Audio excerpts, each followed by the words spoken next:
Okay, we're down to the last video in the mentorship. And so one of the things that I want to do is make sure that you have the path to keep improving.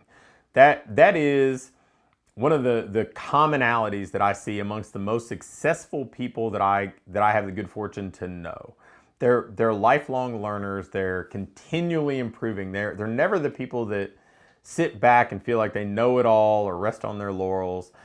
So, the first thing that we have to do is understand that we've never arrived, right? Like that day never comes.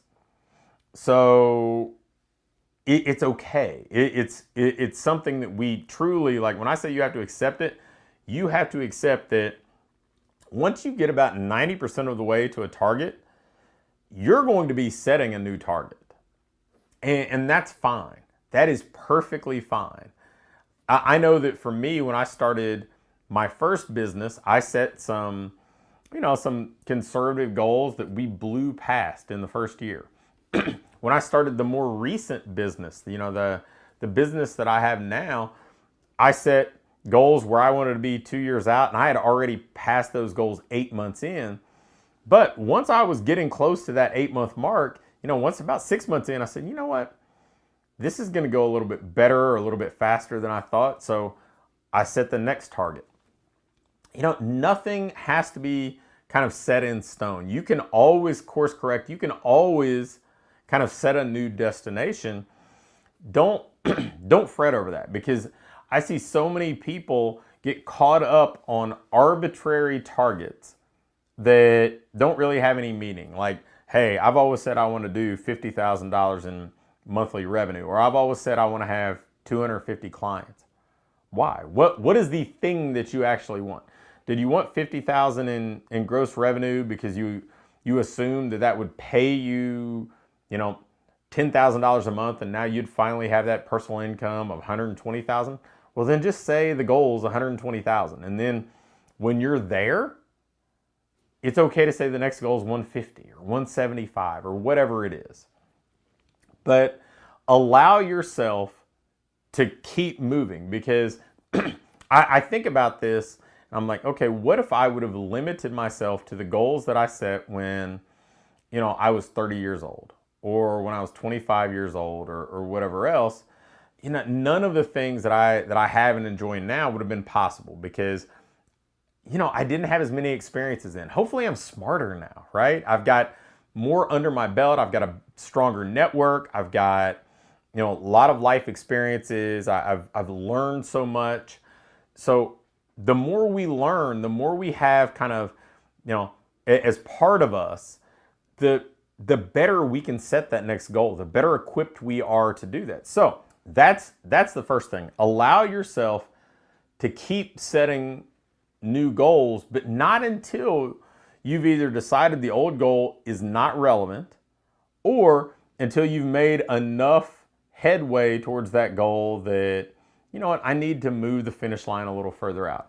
And as an entrepreneur, we're rarely ever going to get to the finish line, and that's fine.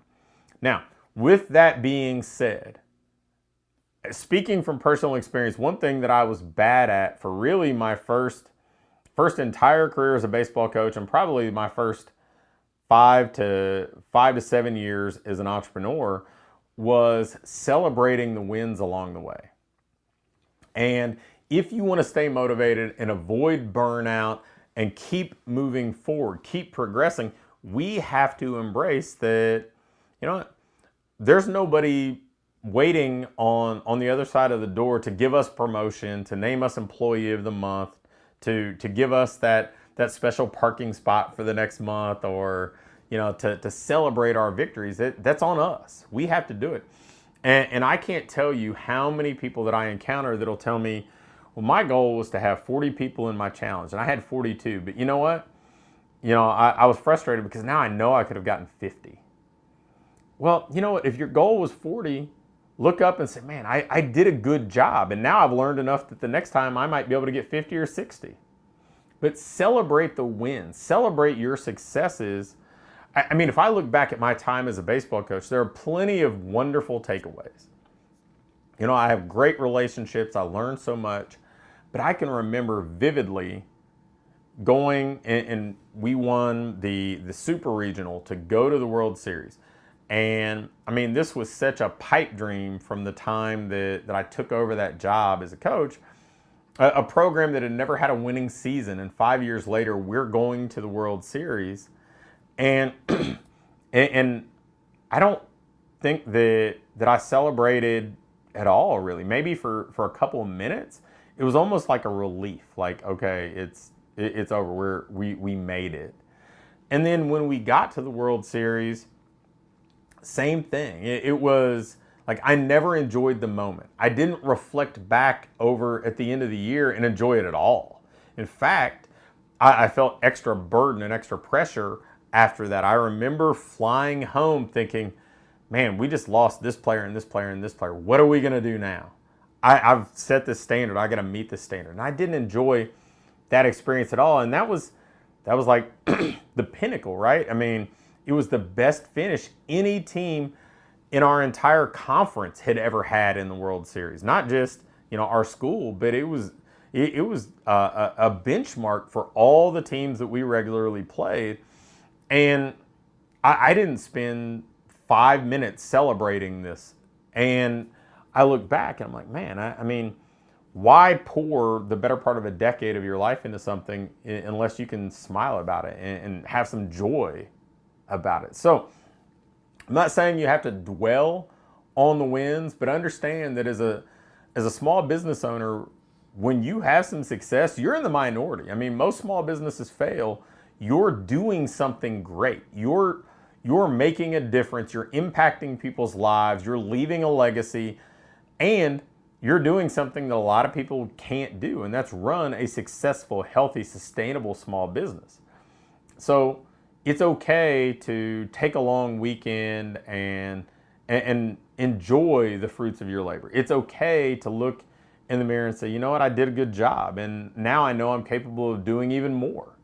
So that's number two. So number one, it's okay to keep moving the finish line and keep pursuing newer, bigger, better things. And number two, celebrate those milestones along the way, because when that moment is gone, when that time passes, it's gone. You don't get to rewind it. And then third, you have to keep improving. You have to keep consuming new knowledge. You have to keep consuming new experiences if you want to keep getting better. I look back at the small town that I grew up in, and this is a very economically depressed town, and it kind of exists in its own little bubble. Now, there are probably a dozen businesses that are very progressive and entrepreneurs that are always trying to do new things and improve and be better. But then there are probably also, 90% of the other businesses that are there that either, they die off or they're in a time warp and they never grow and they never learn anything new. They just kind of get up and do the same thing over and over and over. If you want to keep improving, and obviously you wouldn't be watching this if you didn't, you have to continue to raise the bar. You have to continue to consume new things. Like for me, I'm a reader and I'm always trying to read new things. I'm always connecting either through private consulting or coaching, or I've been in some really awesome mastermind groups. I'm always trying to go out and connect with new mentors one way or another to teach me something and help me be better in an area that I feel like will propel me towards those next goals. You have to do the same. Now, that path can be different for anybody, right? Like maybe you're somebody who thrives on that by going to workshops or conferences. Maybe you need private coaching or you need to belong to a mastermind group.